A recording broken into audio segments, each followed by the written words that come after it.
Now at 9, the nation is experiencing a blood shortage, how it's affecting Muncie.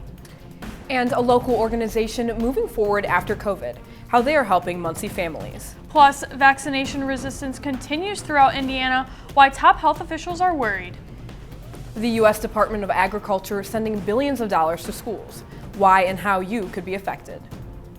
Summer like during the day, but fall like during the evening. My full forecast coming up in just a bit, and what you can expect to see from the next attack of summer first fall.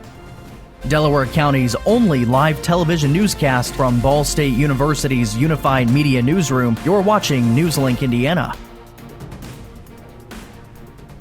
Good evening, and thanks for being with us. I'm Tara Konieczny. And I'm Grace Benkowski. Tonight, a shortage affecting most of the United States, and Muncie is no exception. That's the national blood shortage. NewsLink Indiana's Rebecca Rosado joins us with the latest. Rebecca, what does this mean for Muncie? Good evening, guys. As hospitals open back up for more general procedures, the need for blood donations is on the rise, and blood shortages around the state have put American Red Cross in a tricky situation. Bryce Johnson, the executive director for the Central Indiana American Red Cross, is urging people to spread the word and donate if they can. Blood is one of those products that, it's not something that can be manufactured. It only comes from other humans when we're doing blood transfusions and making blood available to patients, cancer patients, people that are having surgeries and whatnot. With inaccessibility on the forefront, hospitals are requiring an increase of blood to keep up with demand.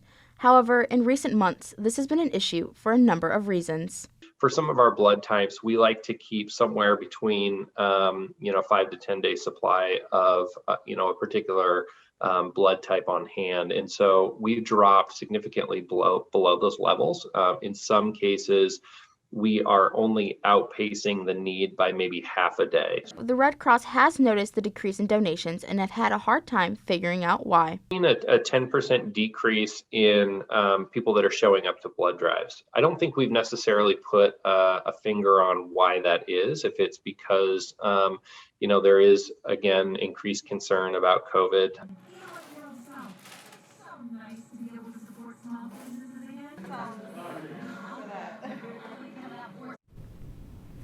And there are blood donations coming to Muncie. The first will be on October 3rd, beginning at noon, at the Riverview Church of the Nazarene, as well as on October 11th, starting at 10 a.m. at the Delaware County Fairgrounds. For more information on Red Cross blood donations, you can visit redcrossblood.org. Thank you, Rebecca.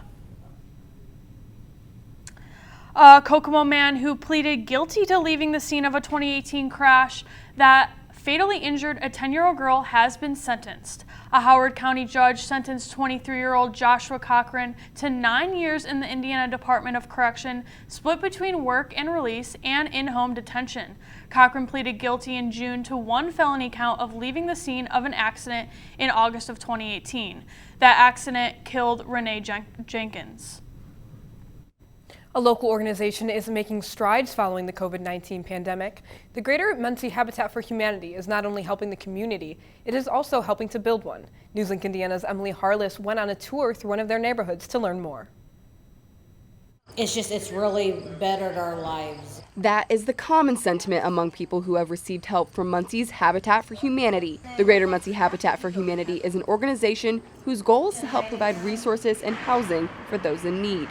And they have been doing it for a long time. For the past 35 years, our local affiliate has been serving families in the Muncie community. Recently, Habitat for Humanity has been working especially hard for the members of their community. One of their newest developments in the neighborhood, 1717 South Jefferson Street. The new build is just one example of how Habitat provides shelter for its partner families and provides them work. Charles Edward Davis is a member of one of the partner families with Habitat and said that his experience with the organization changed his outlook on life. Let you know that, there's still, good people out there. Brandy is now a homeowner through the organization, and while she's happy where she is now, life was not always easy. I'm actually a domestic survivor, and me and my 3 kids, we come from that. Brandy's old life left her uneducated on multiple things that are vital for owning a home. I didn't know about credit. I had to learn what that all was and everything. She says pairing up with Habitat helped her grow as a person and provided her with a sense of community. Like it's not just, oh, you know, you get a house, you got to build a little bit on your house and then it's a house. It's you're actually making friends and goals in life that you didn't even know that you even wanted. Brandy's story is not uncommon.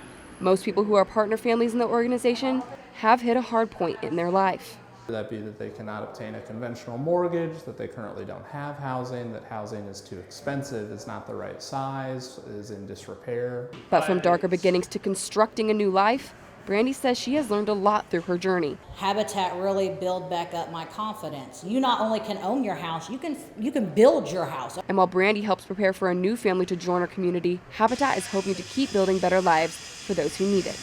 In Muncie, Emily Harless, NewsLink, Indiana.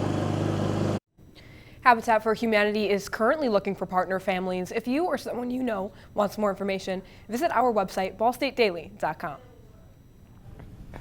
And Grace, today, the morning, it was a little chilly, but by the end of the afternoon, I ended up having to take off my jacket. Yeah, I was curious about how it was getting warmer throughout the day. Adam, is it going to start getting warmer?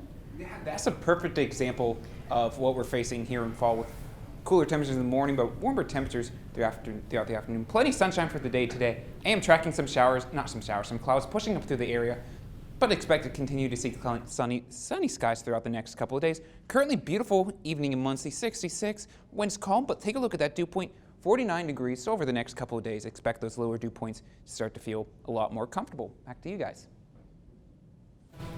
Thank you, Adam. Ongoing resistance to COVID-19 vaccinations has Indiana's top health official worrying about low rates of immunizations for the flu and other diseases.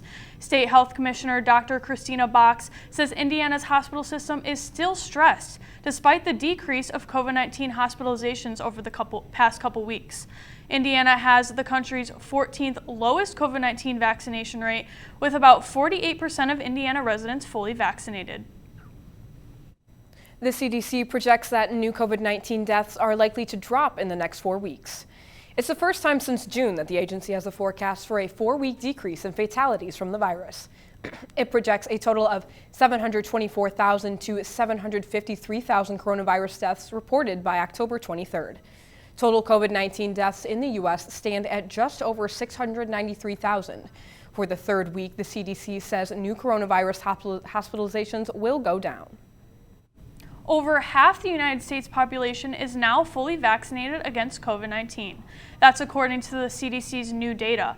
It says 55.8% of all Americans are fully vaxxed. That's more than 185 million people. But the weekly average of new vaccinations is at one of its lowest points since the CDC started tracking in January. About 3.5 million people have gotten a booster dose over the last month and a half. COVID booster shots don't appear to produce side effects more severe than a second dose. According to the CDC, less than a third of people who have received a third shot have reported any side effects. Of those who did, the most common complaints were injection site pain, fatigue, and headache. Most of the people who experienced side effects said they were significant enough to prevent normal activities the day after the shot. The CDC characterizes those effects as brief and mild to moderate. The data comes from more than 22,000 people who have received third doses from an mRNA vaccine. The U.S. Department of Agriculture is sending struggling schools $1.5 billion to help with school lunches. This caused by shortages of certain foods as a result of continued supply chain disruptions. This is one of many challenges districts across the nation are facing as students return to classrooms. The new federal funding for schools is part of a larger $3 billion investment that the Department of Agriculture is making. Schools are also having trouble finding employees to serve the meals amid labor shortages. After the break, the latest Roe versus Wade update, the bill Ohio is putting forward. And the government shutdown will happen in 2 days without a vote. How Senate leaders are planning to move forward.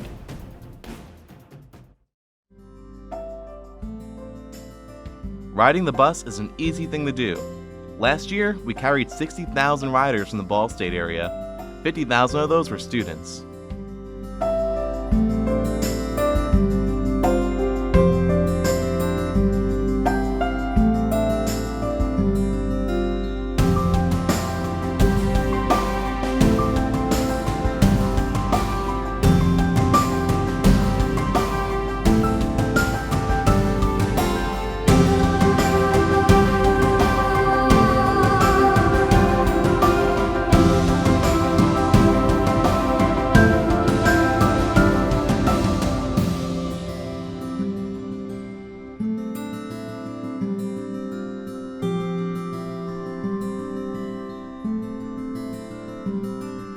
Anywhere you want to go, Mitts will take you there.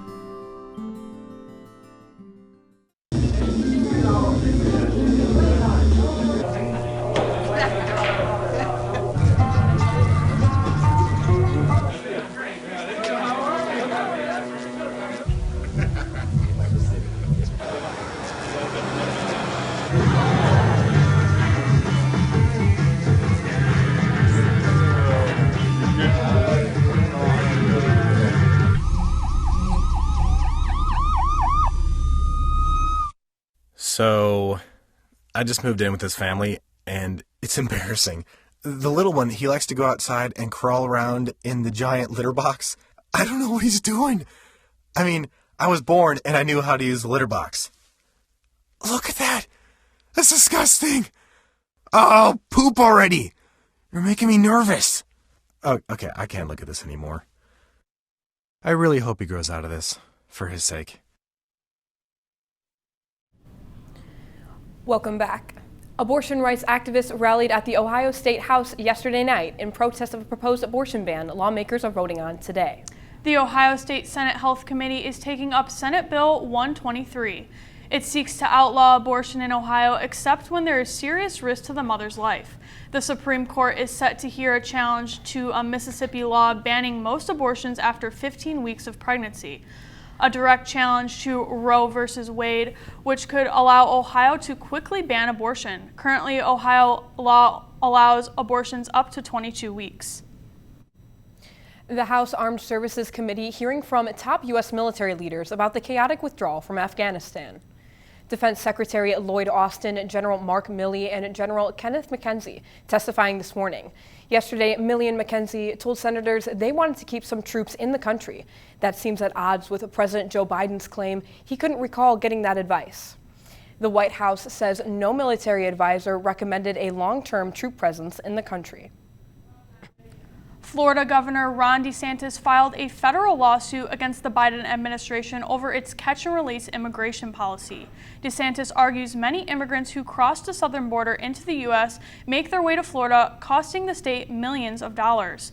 His suit seeks to make it legal to release undocumented immigrants who are subject to mandatory detention. Biden's catch-and-release policy allows officials to release detained immigrants who are not deemed flight risks. The federal government is set to run out of funding Friday, risking a shutdown. Senate leaders trying to move forward with a bill to keep that from happening. The bill would fund the government through December 3rd and include emergency disaster relief funding, along with billions for Afghan refugee resettlement. So far, Democrats and Republicans have been split on the best way to proceed. We're doing everything we can to avoid a shutdown, and we should put something on the floor. We hope our Republican friends will join with us in that. We will not provide Republican votes for raising the debt limit. Britney Spears scored a legal victory in her fight to regain control of her life. A Los Angeles judge has suspended the singer's father, Jamie Spears, as conservator of her estate. Britney made a powerful plea in June to end her 13-year conservatorship. A hearing to consider a request to end the conservatorship altogether is set for November 12th. And you know what? Today was the perfect day to drive with the windows down and listen to some Britney. Oh, I completely agree. She has so many great hits.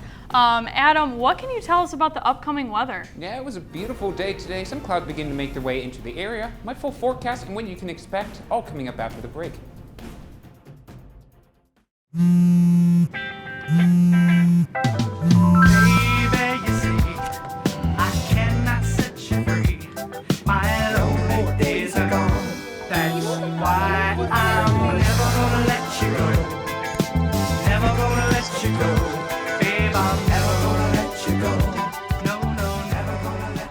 Here you go. Thank you. Thank you.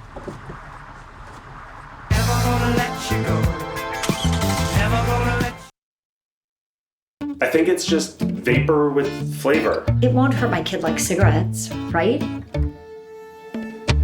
Vaping is safer than smoking, isn't it?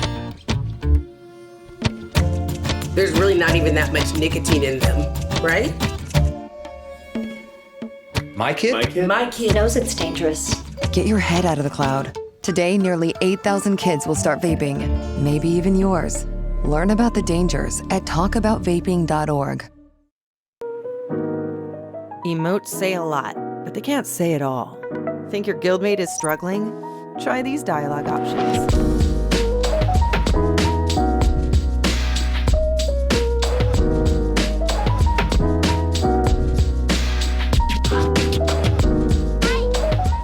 Go beyond emotes.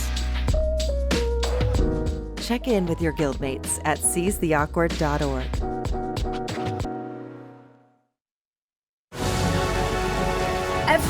Every day, Millions of people are connecting and even though we're overcoming obstacles, watching each other's backs, and banding together. we should still make an effort. We should still make an effort to get to know each other. on a deeper level. Father, Cosplayer, mentor. actor. It's time we take a step forward It's time we take a step forward. Come together and discover How accepting our differences can make us stronger. Welcome back. The time is now 9:16 and you're taking a live look at campus. Grace, it was just a beautiful day out today.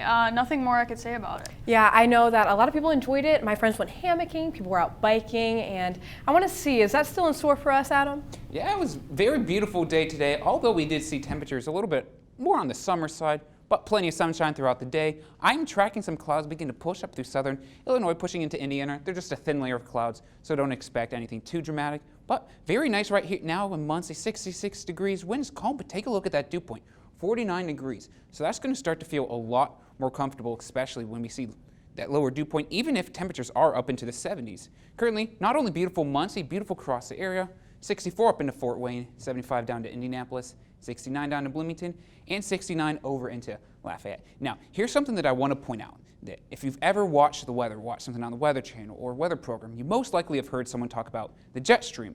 But how does that affect you? Well, look at where the jet stream is currently positioned. The jet stream, you can think of this as a river of air high up in the atmosphere. What this does is it separates warm and colder air. So one day you may have temperatures that are warm, the next day it's cold.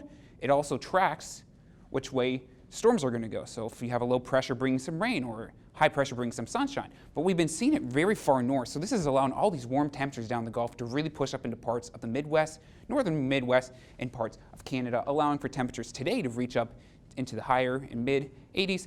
But normally we see the jet stream sit right over us at this time of year from the fall, and this is what we're going to see Monday. Jet stream can typically move north or south of us, but when it's north, we typically see temperatures in the 70s or 80s, and when it moves south, you can expect to see temperatures down into the 60s and into the 50s, feeling more fall-like. And speaking of fall-like, a beautiful evening tonight, 54 degrees under clear sky, so it is that perfect night to drive around Muncie blasting some Britney Spears, as well as maybe go stargazing, or just enjoy those cooler temperatures outside before we do see some late fall temperatures down into the 30s. Beautiful tomorrow as well, 60 degrees as you head out the door tomorrow, so you may or may not need a sweatshirt, but if you do have one, you most likely will not need it by the afternoon, as we will be seeing sunshine, 70 degrees at 1 p.m., clouds building up for a high temperature of 79 tomorrow. And taking a look at your 7-day forecast, beautiful next couple of days before we do, but I am tracking the chance of rain on Saturday and Sunday. A couple showers move into the area late Saturday, so most areas will remain dry and sunny on Saturday, but the real focus is on Sunday. There's an 80% chance of rain on Sunday, thunderstorms embedded here and there. A couple of those showers will linger into Monday morning, high temperature of 70 on Monday. A couple of those showers will linger into the area on Tuesday for a high of 69, but most areas will remain dry on Tuesday as well as on Wednesday. Plenty of sunshine, 73 degrees. So very beautiful next couple of days. We're starting to really see fall really begin to kick in, but just like I said with the jet stream, it's one day it may be really warm, one day it may be really cold. It's really hoping for no rain on football game day on Saturday, but we'll have to see. Rain later in the evening, so forget what time is the game tomorrow, Saturday? I think it's at 5. So most of that rain should stay out of the area by the time for kickoff for Ball State versus Thank you, Adam. And now, a familiar face breaking into the history. Approaches the game. And here's your sandwich, miss. Oh, thank you. And your burger. Awesome, thank you. And your bowl of boiling water, sir.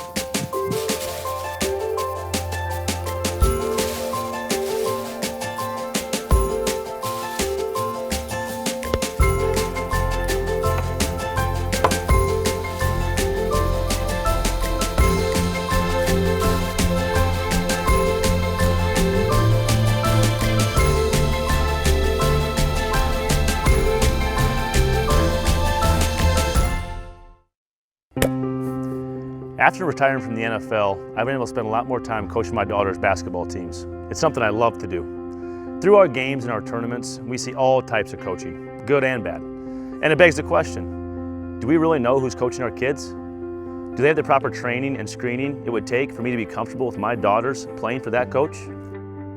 Our Youth Basketball Association made the decision to use trusted coaches to screen and train all of our coaches. I'm a trusted coach. Are you? So if one cat has 4 kittens who reproduce every 6 months, how many cats will there be in 5 years? Who's got it? Is this... What is that? Seriously? Who threw that? Cats are terrible at math, but they sure do multiply. Please spay, neuter, and adopt. The solution is 10. Welcome back to NewsLink Indiana. I'm Philip Chorze with sports. A prominent Ball State football player is running into the history books. NewsLink Indiana's Imani Butts takes us to the turf. And he did it again. Wide receiver Justin Hall earned his second Ball State football career record. During the game against the Toledo Rockets this past Saturday, Hall broke the program's receiving yard record, now at a total of 3,031 receiving yards. He is also the record holder for career receptions, and Hall is currently 5th in Ball State history for career 100-yard games, and with 8 games left in the regular season, Hall could possibly be the first Ball State football player to hold 3 career records at once. But, as Hall says, winning new records isn't even on his radar. To be honest, I didn't even know I broke this record until I went to the press conference after the game, but I got my head in the game book, whatever it takes to win. So now I probably won't be thinking about the records, but if I get it, then I get it. But if I get it and we winning, that's even better. Throughout Hall's career, Ball State football has been transformed from an afterthought to a championship contender. The atmosphere shifted, and Hall hopes his contributions will stick. I hope that, they just keep that going. I just try to lift people. I'm blessed to be a blessing to some people. Hall hopes to head to the pros once his time at Ball State is over, but his legacy will remain etched in the record books. In Muncie, Imani Butts, NewsLink, Indiana. Now you can see Ball State football back in action, but Ball State volleyball will be getting started. They lost their last game against Kent State University last weekend. However, they do have plans to turn it around in this week's matches. The Cardinals battling against Ohio University in Worthen Arena tomorrow night. This will be the first of 2 matches against Ohio this season, with another match coming up on Friday. The Cardinal volleyball squad feeling confident that they're able to apply last week's feedback to improve for tomorrow's game. The players have been holding each other accountable throughout each practice and have been working hard on their serve, pass, and defense. Very prepared, I would think. I say this week in practice, we've done a really good job of kind of applying the corrections. Really, we've been just focusing on our side of the net for the game tomorrow. We learned a lot last weekend against Kent and really just focusing on ourselves. Biggest things are like serve, pass, and defense. So those are like the 3 biggest keys to tomorrow's game. Now rolling into the Muncie Central athletics life, Muncie Central soccer has started to improve throughout the season. Let's check in on how the Bearcat season is going. Now this past Monday, Bearcat soccer winning at home against non-conference foe Rushville by a score of 2-1. After losing 5-1 in their last match against the Yorktown Tigers, the Bearcats bouncing back strongly by opening the winning streak once again and moving to 5-8 overall. Today, the Bearcats showing their best against the Delta Eagles in a heated home match that ended in a 0-0 draw. The Bearcats will face off against the Anderson Indians this upcoming Monday. Now, that Ball State football game coming up this Saturday, they're going to be facing off against Army, and I'm super excited for that one. It's a 5 o'clock game, so there's no excuse. You can't sleep in. Guys better show up for that one. Oh, I will. It's going to be my first time tailgating, so I am very, very excited. Yeah, and that's definitely going to be a big game, both for the Ball State students and especially for their ROTC counterparts here at Ball State University, facing off against Army. For sure. Thank you, Philip. We will have your trending stories right after the break.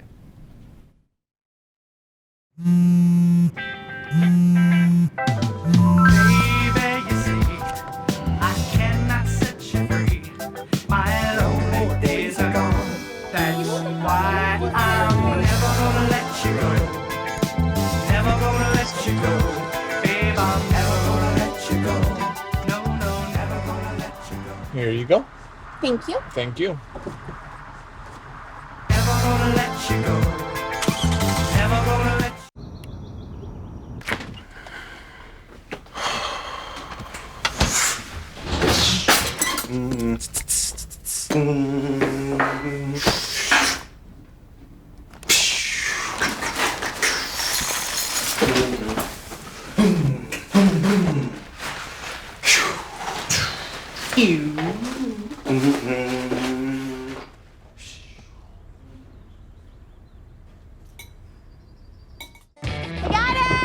Hi.